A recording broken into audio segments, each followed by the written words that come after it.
actually an important aspect about Malaysia's digital economy and the way the SaaS products or the SaaS market is growing is a lot of support is there from the government itself to support organizations to digitalize and to go more digital, especially with artificial intelligence, which is an important aspect when it comes to becoming more competitive, especially when organizations have to go regional or go global.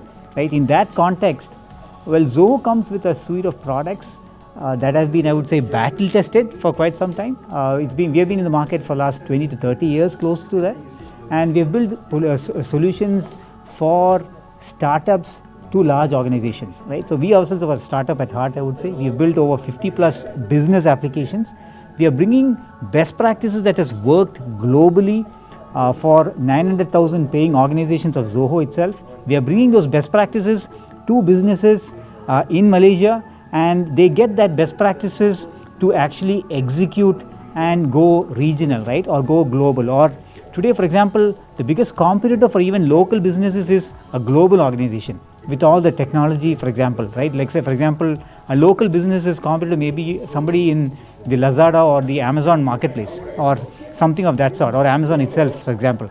Right? So local businesses need those global best practices to be more competitive and stay relevant. And with AI, what Zoho brings into the market is capabilities that help organizations to be more productive, optimize their operations, and be more competitive.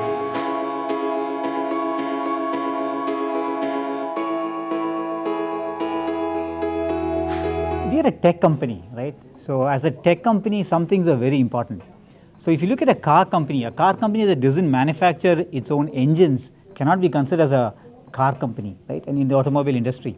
Similarly, in the tech industry, if you are a tech company or a software company building applications and you not owning and knowing how the core works, right, it doesn't help. So that is the reason why we have taken a very strategic and a simple logical decision to actually build our own large language models, so that it gives us the flexibility to support our customers in their digitalization and digital journey. Well, we look at our growth or how we expand from an organic or from a long-term perspective. And from a long-term perspective, it is very important for us to own that capabilities, to know exactly how reasoning or decision support actually happens in large language models. And building our own Zia LLM, as it's called, specifically for Zoho's products is an important aspect or important part of that journey. And that's the reason why we have actually taken the specific step.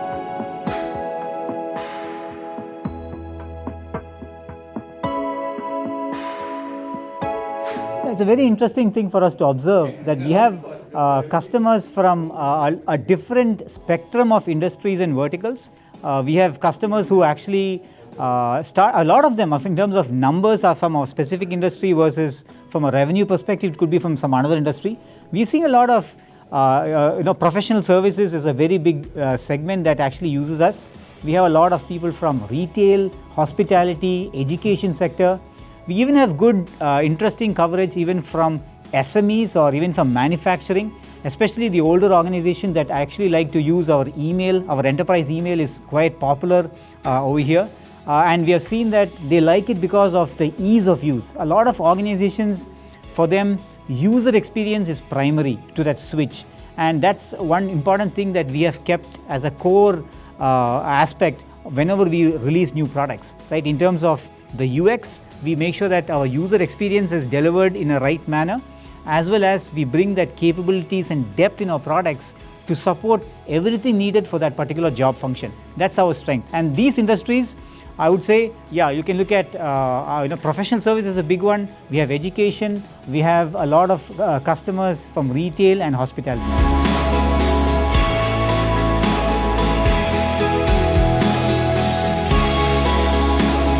Yeah, what we did with the Cradle Fund under the My Startup program was specifically offering Malaysian startups or those who are part of the Cradle Fund or that specific organization. We had given them close to 18,000 ringgit worth of credits to use any of the Zoho products, right? So if they're a new customer, they can actually utilize those credits and actually use Zoho products. Well, when there is no pressure in terms of how much it costs, right, you actually can try it out a lot longer, find value, see your results, and then expand, right? So that was the intent for that. It is also a way to encourage local organizations to digitalize their processes, understand the value of technology. And the government organizations that work with vendors to bring this kind of capabilities to the larger audience in Malaysia actually go a long way in building that ecosystem. And we work with quite a lot of organizations. We work with the Cradle Fund, that's a very great organization. We work with other industry associations. We like to work with manufacturing associations. We work with different industry associations to facilitate this kind of a thing. And it's not about pushing our products. It's actually we are going in an educational manner. We first share what tools can do. Customers could actually just start with our free versions of our products. All the products have a free edition which doesn't expire, right? Which means you actually see value and then you expand your utilization, you upgrade if you need. That gives them more confidence to get started and even get good best practices that happen globally, because we bring those best practices into our onboarding screens that are present in our products, and it actually helps the ecosystem to learn more about technology and the value that technology can bring to themselves. Scan now and download KleverStock, your trusted source for market insights.